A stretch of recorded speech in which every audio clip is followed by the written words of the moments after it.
Universiteti i Shkodrës Luigjë Gurakuqi prezantoi para maturantëve të qarkut Lezhë ofertën dhe risit për vitin e ardhshëm akademik. Rektori Tonin Gjuraj, i shoqëruar nga pedagog dhe përfaqësues të zyrës së komunikimit, mirëpriti 10 maturantë interesuar për programet e studimit, i cili ofron 74 të tilla në 3 ciklet e arsimit të lartë. Vitin tjetër akademik, Universiteti i Shkodrës do të ketë programe studimi edhe në gjuhë të huaj, u shpreh rektori Tonin Gjuraj, sipas të cilit ju bëri thirrje maturantëve që të zgjedhin këtë universitet për studimet e larta. Për vitin akademik 2026-2027, Universiteti i Shkodrës Luigjë Gurakuqi vjen me një ofertë akademike të zgjeruar në të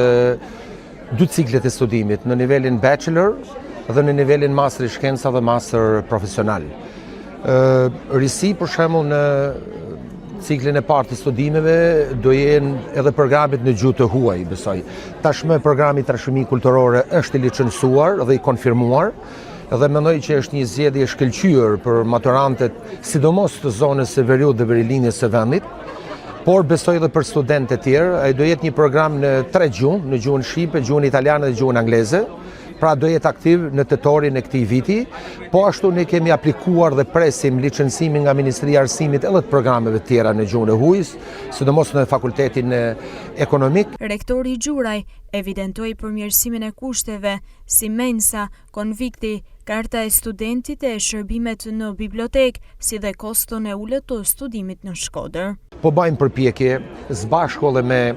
kontributin që po jep pushteti lokal Bashkia e Shkodrës sidomos, po i bëj thirrje edhe bashkive të tjera në qarkun e Shkodrës që të bëjmë përmirësime infrastrukturore në mirëmbajtje, të rrisim edhe investimet dhe duke pat parasysh këtu edhe një men studentore, e cila është në funksion të studentëve, biblioteka austriake, që është ndoshta unike në Shqipëri, dhe konvikti studentor që ne bashkëpunojmë me bashkinë, unë them që është një mjedis universitar i përshtatshëm që i ofron këto shërbime, duhet të